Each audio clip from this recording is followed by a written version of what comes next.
فرمان ہے کہ جائے عیادت کو جو مریض کی جنت کے باغ میں ہے وہ جب تک نہ لوٹ آئے۔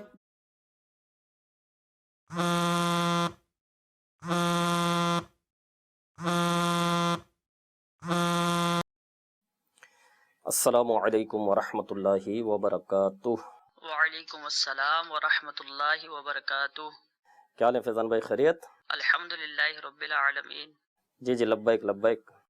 فضل بھائی عرض یہ کرنی تھی کہ جی ہمارے ایک نابینا اسلامی بھائی بیمار ہیں، اوہو، اگر ان کی عیادت کی ترکیب ہو جائے تو مدینہ اللہ پاک کرم فرمائے، اللہ پاک خیر فرمائے، انہیں شفا و سلامتی عطا فرمائے۔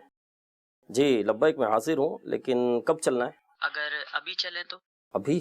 جی اچھا چلو ٹھیک ہے، آپ ایسا کریں میرے پاس تشریف لیں تو ہم یہیں سے ساتھ چلتے ہیں، ٹھیک ہے؟ جی انشاءاللہ حاضر ہوتا ہوں میں انشاءاللہ۔ جزاک اللہ خیر۔ السلام علیکم ورحمۃ اللہ وبرکاتہ۔ وعلیکم السلام ورحمۃ اللہ وبرکاتہ۔ فرمان ہے کہ جائے عیادت کو جو مریض کی جنت کے باغ میں ہے وہ جب تک نہ لوٹ آئے۔ الصلاۃ والسلام علیک یا رسول اللہ وعلی آلک واصحابک یا حبیب اللہ۔ سبحان الذی سخر لنا ھذا وما كنا له مقرنین وإنا إلی ربنا لمنقلبون۔ یا اللہ، مجھ سے کوئی کفر ہوا ہو تو میں توبہ کرتا ہوں۔ لا الہ الا اللہ محمد الرسول اللہ صلی اللہ علیہ وسلم۔ فضل بھائی، ہم ایک ہمارے نابینا اسلامی بھائی کی عیادت کے لیے جا رہے ہیں، جی تو اس میں بھی کیا اچھی نیتیں ہو سکتی ہیں؟ اچھی نیتیں ہر نیک اور جائز کام سے پہلے ہو سکتی ہے، بلکہ کرنی چاہیے، کہ کسی بھی عمل خیر کا ثواب اس وقت تک نہیں ملتا جب تک کہ اچھی نیت نہ ہو۔ کیا نیتیں ہم کر سکتے ہیں، اگر آپ یہ بھی ارشاد فرما دیں تو؟ جی، یہ کہ اللہ کی رضا پانے اور ثواب کمانے کے لیے، یہ بہت اہم نیت ہے، بہت بڑی نیت ہے یہ، کہ اللہ کی رضا ملے گی، ثواب ملے گا۔ دوسرا، ایک مسلمان کی دلجوئی ہوگی، ہم جائیں گے تو انشاءاللہ ان کی دلجوئی ہوگی، اللہ کی رحمت سے ہوگی دلجوئی ان کی۔ تو مسلمان کی دلجوئی کرنا بہت بڑا ثواب ہے، کہ فرائض کے بعد اللہ عز و جل کے نزدیک افضل اعمال میں سے یہ ہے کہ کسی مسلمان کے دل میں خوشی داخل کرنا، اور مسلمان کے دل میں خوشی داخل کرنا یہ مغفرت واجب ہونے والے کاموں میں سے ایک کام ہے۔ بلکہ بشر حافی رحمۃ اللہ علیہ فرماتے ہیں کہ کسی مسلمان کا دل خوش کرنا 100 نفل حج سے بھی بڑھ کر ہے۔ جی ہاں، اور جس نے کسی مسلمان کا دل خوش کیا اس نے اللہ کو راضی کیا۔ اچھا فیضان بھائی، یہ عیادت کے لیے آپ لے تو جا رہے ہو، اور یہ ہم سفر بھی کر رہے جا رہے ہیں، بھائی ان کا نام تو بتاؤ مجھے، اب تک تو نام ہی نہیں پتا، کیا نام ہے ان کا نابینا اسلامی بھائی کا؟ شاہد بھائی نام ہے ان کا۔ شاہد بھائی؟ جی شاہد بھائی۔ اچھا، بیچارے ایک تو خود نابینا ہے، نابینا ہونا خود ایک آزمائش ہے، نابینا تو واقعی خود یہ بہت بڑا مرض یہ خود ہی ہے، کہ بینا ہی نہیں ہے بیچارے کی، دیکھ نہیں سکتے، یہ تو باہر بھی نہیں نکل سکتے ہوں گے، ان کو تو کام بھی اتنے نہیں ملتے بیچارے، اور کھانا بھی کھاتے ہوں گے تو پتہ نہیں چلتا ہوگا کہ بوٹی کہاں ہے، آلو کہاں ہے، مرچیں بھی منہ میں آ جاتی ہوگی ان کے، بات ہر طرح سے بیچارہ آزمائش میں۔ مزید ان کو کیا ہو گیا؟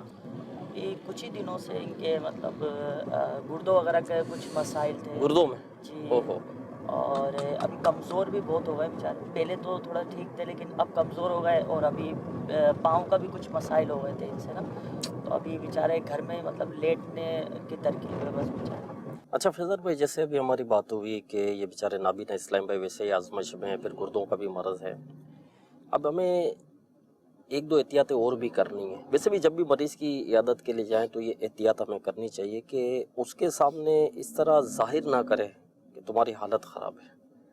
ہاں، جیسے اب گئے تو بولو ہو پہلے آپ تو نابینا تھے، اتنی آزمائش میں تھے، اور اب جو ہے گردوں کا بھی مسئلہ ہو گیا، اوہو اب تو کمزور بھی ہو گئے. تو اب اس طرح کی باتوں سے نا بیچارے کو اور گھبراہٹ ہوگی، اس کی تشویش اور بڑھے گی نا. تو ایسی باتیں مریض کی عیادت کرنے میں نہیں کرنی چاہیے. یہ تو بیچارے ہے بھی نابینا، اپنا چہرہ بھی آئینے میں نہیں دیکھ سکتے ان کو، تو کیا پتہ میں کمزور ہو رہا ہوں کیا ہو رہا ہوں. اور عموماً ایسا ہوتا بھی ہے کہ یہ بستر پر جو مریض پڑا ہوتا ہے نا تو اس کو اس کی کیفیت یوں اتنی دکھ نہیں رہی ہوتی، لیکن جو دوسرا آتا ہے نا تو اس کو پتہ ہوتا ہے.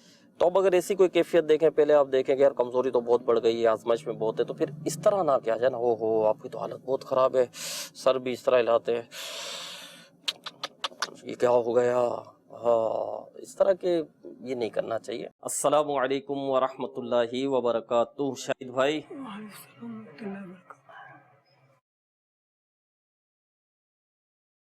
اللہ پاک آپ کو شفا عطا فرمائے، صحت و سلامتی عطا فرمائے.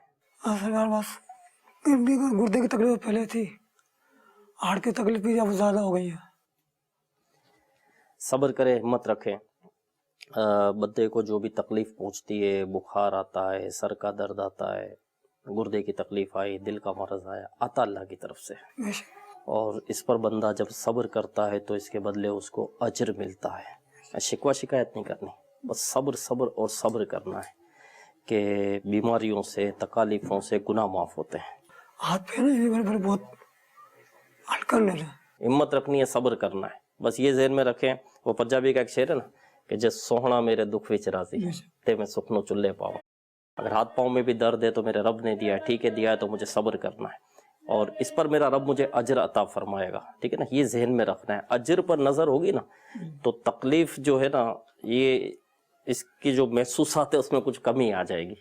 تو بیماری تو دیکھو نیکوں پر بھی آتی ہے. میرے آقا علیہ الصلوۃ والسلام کی بارگاہ میں بھی بخار نے حاضری دی، اور سرکار علیہ الصلوۃ والسلام کو تو 2 آدمیوں کے برابر بخار آتا تھا، پتہ ہے جی.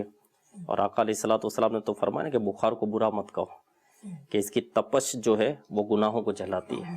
ہاں 2 عابد تھے. ایک واقعہ میں سناؤں جو شیخ طریقت امیر اہل سنت دامت برکاتہم العالیہ کا رسالہ ہے نا، بیمار عابد، اس میں پہلا ہی واقعہ لکھا ہوا ہے کہ 2 عابد تھے، انہوں نے 50 سال تک اللہ عز و جل کی عبادت کی. پھر 50ویں سال ایک عابد جو ہے وہ بیمار ہو گیا. پھر اس نے رب کی بارگاہ میں عرض کی کہ اللہ میں نے تیری 50 سال عبادت کی ہے، اب تو نے مجھے بیماری میں مبتلا کر دیا، اس آزمائش میں پڑ گیا، اس میں تیری کیا حکمت ہے؟ تو اللہ عز و جل نے فرشتوں کو بھیجا کہ اس سے کہو کہ تم جو میری عبادت کر رہے تھے نا، اس کی توفیق میں نے ہی تمہیں دی تھی. اور سچی بات ہے کہ رب ہی توفیق دیتا ہے، صحت بھی رب دیتا ہے، ٹھیک ہے نا، طاقت بھی رب ہی دیتا ہے، شیطان سے بھی رب ہی بچاتا ہے، سستیاں بھی وہی دور کرتا ہے، عبادت کی توفیق بھی وہی دیتا ہے، پھر اجر بھی عطا فرماتا ہے. تو اللہ عز و جل نے فرمایا کہ اس سے کہو کہ عبادت کی توفیق تو ہم نے ہی تمہیں دی تھی، اور اب ہم تمہیں ابرار کا رتبہ دینا چاہتے ہیں، تو تمہیں اس لیے بیمار کیا ہے. اور تم سے پہلے کے لوگ تو اس چیز کے خواہش مند تھے کہ کوئی تکلیف کوئی بیماری ہم پر آئے. ہمت رکھے، اللہ خیر کرے گا. اللہ عز و جل اپنے بندے کو آزمائش میں مبتلا کرتا ہے، پھر اس کے ذریعے اللہ پاک اس کے گناہوں کو معاف کرتا ہے. پھر ایک وقت ایسا آتا ہے کہ بندہ زمین پر ایسے چلتا ہے کہ اس پر ایک گناہ بھی نہیں ہوتا. یہ رب کی رحمت ہے. اور بیماری تو بہت بڑی نعمت ہے. جی ہاں، صدر الشریعہ رحمۃ اللہ علیہ فرماتے ہیں یہ بہت بڑی نعمت ہے. ٹھیک ہے، جو گناہوں کو جھلا دے، جو گناہوں کی معافی کا سبب بن جائے تو وہ نعمت ہی ہے نا، ہے نا. آخرت کی تو تکلیف کیسی تکلیف ہے، جہنم کی تکلیف تو کیسی تکلیف ہے کہ کوئی برداشت نہیں کر سکتا. یعنی کسی کو پوری زندگی جو ہے اس نے دکھ دیکھا ہی نہ ہو، تکلیف دیکھی نہ ہو، بیماری اس پر آئی نہ ہو، مصیبت اس پر آئی نہ ہو، اور بروز قیامت اس کو جہنم کا ایک غوطہ دے کر نکالا جائے گا نا، پھر اس سے پوچھا جائے گا تم نے کبھی کوئی راحت دیکھی ہے؟ تو وہ کہے گا نہیں میں نے کبھی کوئی راحت نہیں دیکھی. جہنم ایسا سخت ہے. اور جس نے زندگی پریشانیوں میں، بیماریوں میں، غموں میں، آزمائشوں میں گزاری، اور پھر اسے جنت میں غوطہ دیا جائے گا، پھر اسے پوچھا جائے گا کبھی تکلیف دیکھی ہے؟ تو کہے گا نہیں کبھی تکلیف نہیں دیکھی. تو دیکھو زندگی تو گزر ہی جانی ہے، راحت پہ بھی گزر جاتی ہے، پریشانی میں بھی گزر جاتی ہے، بیماری میں گزر جاتی ہے، تندرستی میں بھی گزر جاتی ہے. یہ تو گزرنی ہی ہے، اصل تو آخرت ہے. بس اللہ ہماری آخرت کو بھلا کر دے، اللہ ہم سے راضی ہو جائے، ہمارے گناہوں کو معاف کر دے. ہمت رکھنی ہے انشاءاللہ شاہد بھی. ٹھیک ہے، ماشاءاللہ ماشاءاللہ. اور خود بھی ہمت رکھنی ہے، گھر والوں کو بھی ہمت دینی ہے، اور پھر آپ ہمارے لیے دعا بھی کریں کہ ماشاءاللہ مریض کی دعا جو ہے یہ فرشتوں کی دعا کی طرح ہوتی ہے. چلیں بسم اللہ الرحمن. اور نابینا اسلامی بھائیوں کے لیے مدارس بنا رہے ہیں ہم، حفظ و ناظرہ کے مدارس المدینہ بنا رہے ہیں. ٹھیک ہے، تو پورے پاکستان میں ہم انشاءاللہ بنائیں گے. الحمدللہ رب العالمین والصلاة والسلام علی سید المرسلین. یا رب کریم ہماری حاضری کو اپنی بارگاہ میں قبول فرما, ہمارے گناہوں کو معاف فرما, ہماری خطاؤں سے درگزر فرما, ہمارے پیر و مرشد کی, ہمارے پیر و مرشد کی آل اولاد کی, ہمارے ماں باپ کی, ہمارے خاندان والوں کی بے حساب مغفرت فرما. آقا علیہ الصلاۃ والسلام کی ساری امت کی مغفرت فرما دے. یا رب کریم ہمارے شاہد بھائی کو شفا عطا فرما, ہمارے شاہد بھائی کو صحت و سلامتی عطا فرما. مولا کریم ہمارے شاہد بھائی کے رزق حلال میں خوب برکت عطا فرما. پریشانیوں, غموں, آزمائشوں, مصیبتوں, تکالیفوں سے ان کو, ان کے گھرانے کو محفوظ فرما. ان کے رزق حلال میں خوب برکتیں عطا فرما. یا الہ العالمین ہم سب کی جائز دعاؤں پر رحمت کی نظر فرما. ہمیں اپنا صابر بندہ بنا دے, ہمیں اپنا شاکر بندہ بنا دے. شکوے شکایتوں سے ہمیں محفوظ فرما, ہمیں تیری رضا پر راضی رہنے والا بنا دے. یا اللہ ہم سب کی جائز دعاؤں پر رحمت اور رحمت کی نظر فرما دے. ہمارے ایمان کو سلامت رکھ مولا, ہم ایمان سلامت لے کر دنیا سے جائیں. ہم مسلمان ہیں, ہم قبر میں بھی مسلمان ہوں, ہم محشر میں بھی مسلمان ہوں, اور ہم سب کو بے حساب جنت میں داخلہ نصیب فرما دے.